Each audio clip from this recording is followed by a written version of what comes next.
High রে ওখান কইতে আমার টেড়া কথা মুখে দি বাধ্য যাই জানোয়ারের ভাই ওয়াজ করছে যে আল্লাহ রসুলের বুঝিল শিক্ষা আসিল না নবী গন্ডমূর্খ আসলা আলিব্বাতা চিন্তা না নবী সিগনেচার দেওয়া জানতা না আমার তো তো জানে কই এই হবিসি কিন্তু কিতা কই থাকছে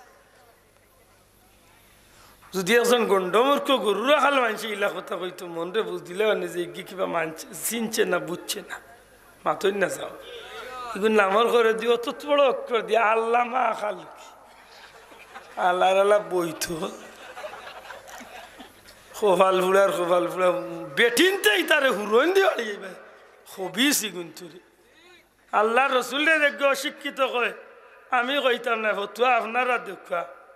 এ জানোয়ারের ইমান রয়েছে নি মাতো ইয়ান রয়েছে নি মনে মনে কইবা আব্দুল্লাহ দে ফতুয়া দে জি না বার করো কেউর করে যদি ফতুয়ার কিতাব আল্লাহ আসবাউর না জাহের থাকে আল্লাহ রসুলের কোনো একটা বিষয় নিয়ে যদি এনকার করে ফকত কাফার সাথে সাথে মানুষ ইসলাম তো নেবার হয়েছে নবীরে অশিক্ষিত গন্ডমূর্খ লেখা জানতা না দস্তখত জানতা না থাইন জানাই মা গর হুয়া থাইন জান গালিয়াই না ভাই মনের মাঝে বড় কষ্ট লাগে যে কাফির হলে নবীর লোকে লাগছে কিন্তু ইতা কথা কাফির হয়েছে কাফির হলে আল্লাহ রসুল আল্লামিন হয়েছে ঠিক নেই না ঠিক না এমনি নবীর ধর্ম ঢুকছে না কিন্তু নবীরে কইতে সময় কিতা কইছে আল্লামিন হয়েছে হায় আল্লাহ রসুলে উঠিয়া কইলা ও অসিব অসিরে আর তুমি লুকাইয়া তাকিও না রে অসি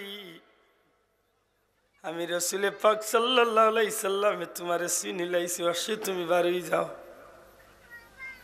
হযরত অসি সাথে সাথে বাড়িয়া আমার নবীজির কদম লুটিয়া পড়ই না সাথে সাথে কলমা পড়িয়া ঈমানের ছায়া তলে আশ্রয় লইলাই আল্লাহ নবীরা তো কলমা পড়িয়া মুসলমান হয়ে গেলা নবীজির মন যথেষ্ট খুশ হয়ে গেল হযরত অসি সামনে আইয়া বইন কিন্তু আমার নবীজি আশীর্বাদ দি সাইয়াও হযরত হামজার কথা সাসার কথা মন হয়ে যায় আমার নবীজি একদিন ডাক দিয়া কইল অসি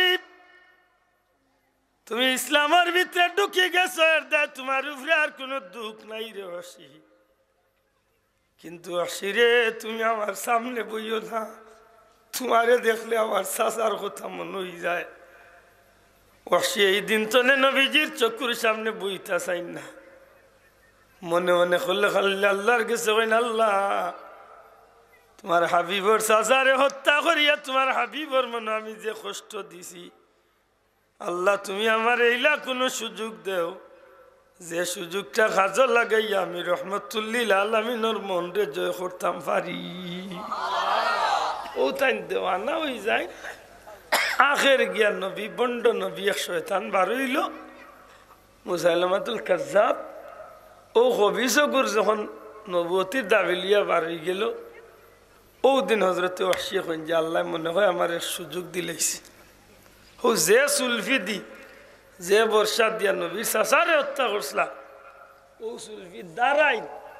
আর খান দইন আর কইন আল্লাহ তোমার হাবিবর দুশ্মন রে তোমার দুশ্মন রে হত্যা করিয়া রহমতুল্লিল আলামিনের মন খান জয় করার সুযোগ তুমি আমারে দিও আখের গিয়ে হাসাও এই নাফরমানি গুরে তাই হত্যা করিলাইন আর এর বাদে তার মনরে সান্ত্বনা দিন যে নিশ্চিত আল্লাহর হাবিব আমার উপরে খুশ হয়ে গেছেন সুবহান আমার খুব অবাক লাগে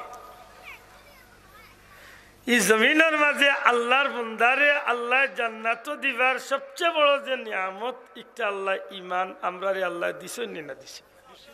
মাথকা সাব দিছেন না দিছেন না একজন মানুষ জীবন চালাইতে হইলে তার কোনো না কোনো গাইডলাইনের দরকার থাকে মাথই না যদি লিখিত গাইডলাইন হইয়া থাকে তো এই মানুষের জীবনে লিখিত গাইডলাইন ফলো করে আল্লাহ শুক্রিয়া আল্লাহর পক্ষ থেকে আমরা সবচেয়ে বড় গাইডলাইন যেখানে আল্লাহ দিবার পবিত্র কুরআন মজিদ আল্লাহ আমরা দান করছে জুড়ে হইন সুবহানাল্লাহ আর যদি বাস্তব জীবনে কোনো মানুষরা অনুসরণ করিয়া বা কোনো শিক্ষকের কাছে শিক্ষা লাগে, আল্লাহ সৃষ্টির সর্বশ্রেষ্ঠ শিক্ষক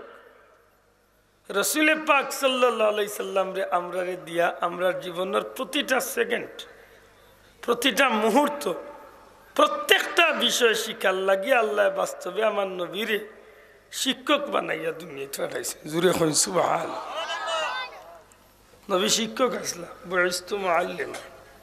আল্লাহ নবীরে আল্লাহ শিক্ষক বানাইয়া দুনিয়া পাঠাইছে। ঠিক না? ঠিক না? আমরা আল্লাহ খান শিক্ষক নাই।